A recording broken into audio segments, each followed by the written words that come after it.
Welcome to this explainer.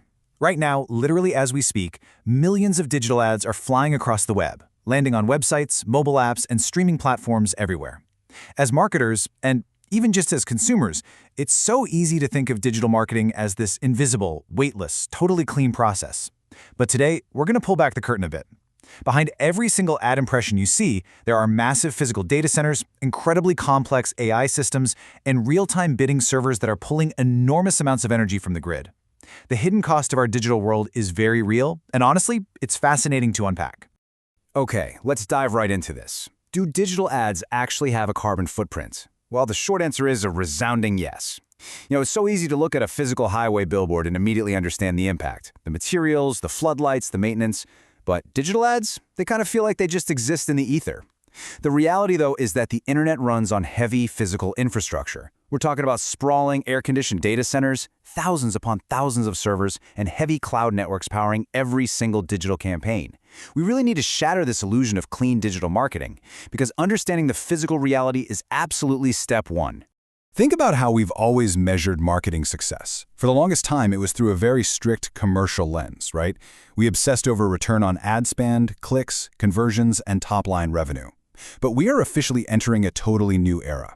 Today, organizations are being judged not just by the financial results they pull in, but by exactly how they achieve them. It's wild to think about, but you could have a campaign that performs beautifully on paper, generating massive revenue, while simultaneously causing real environmental harm through carbon emissions or ethical damage through privacy violations.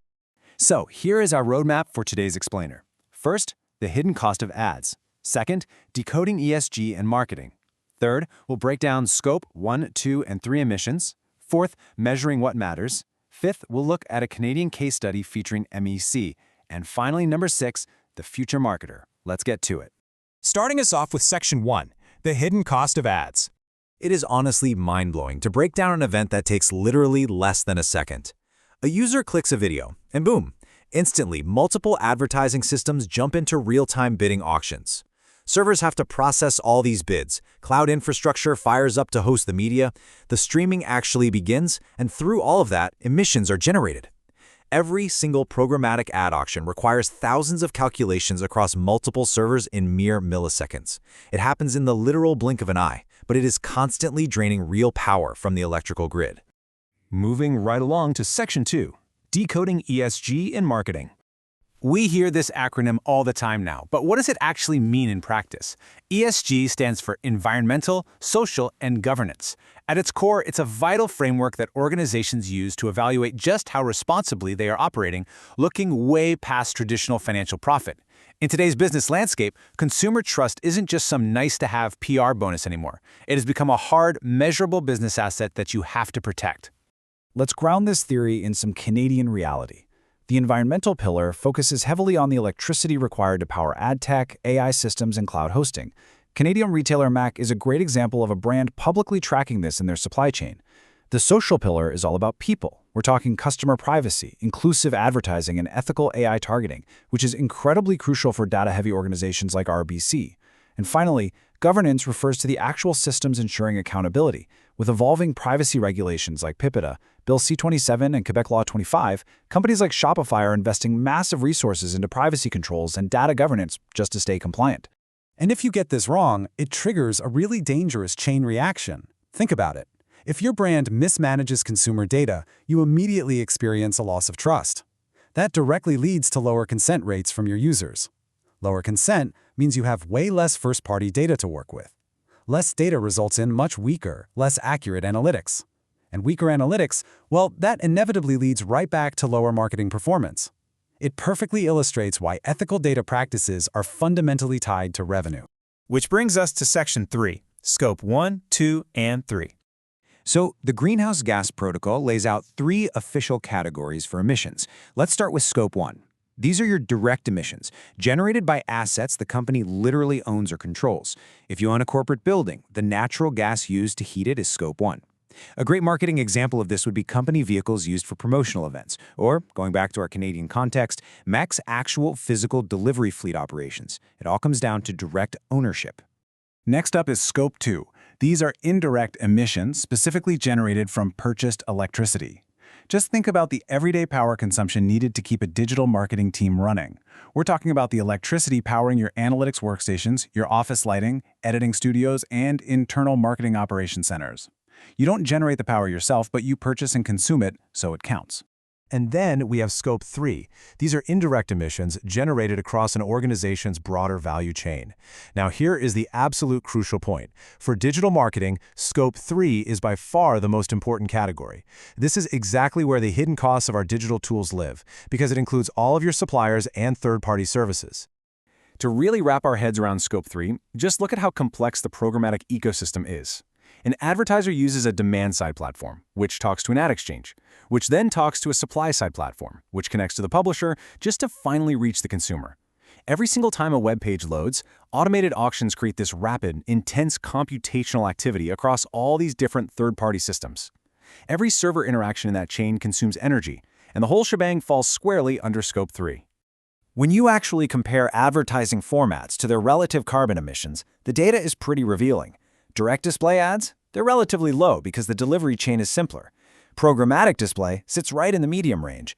But look at video ads. They are high. And connected TV ads? They produce massively high emissions.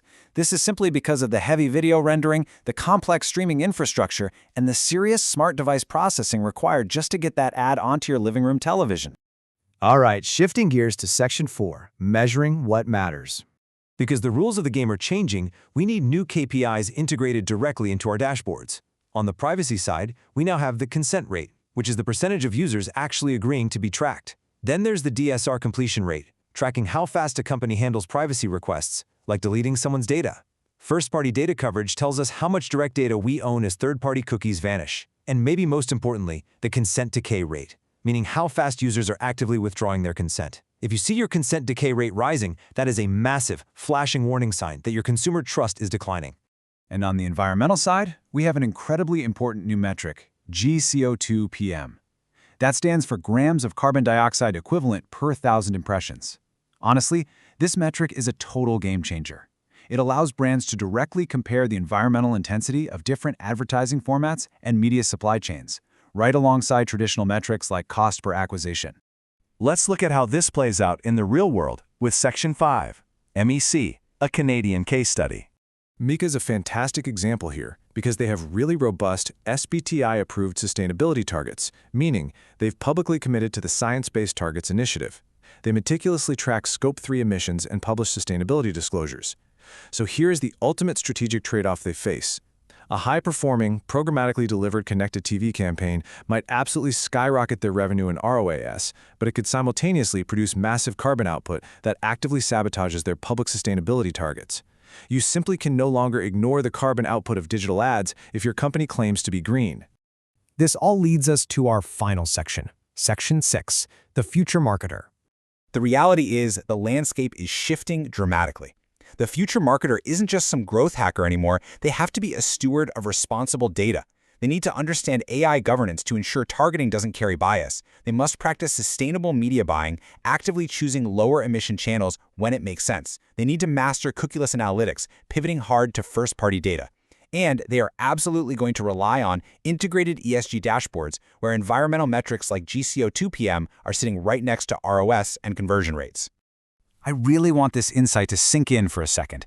Marketing performance is no longer measured only by business results, but also by the environmental and ethical systems used to achieve them.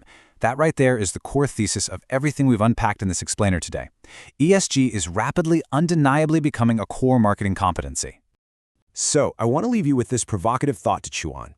Take a hard look at your own dashboards, your own campaigns, and your own internal data practices. Are your current marketing strategies sacrificing tomorrow's trust and tomorrow's environment, all just for today's conversions? It's definitely time to audit our practices, start asking the hard questions, and build a more sustainable digital ecosystem. Thank you so much for joining me for this explainer. Keep learning, keep analyzing, and I'll catch you next time.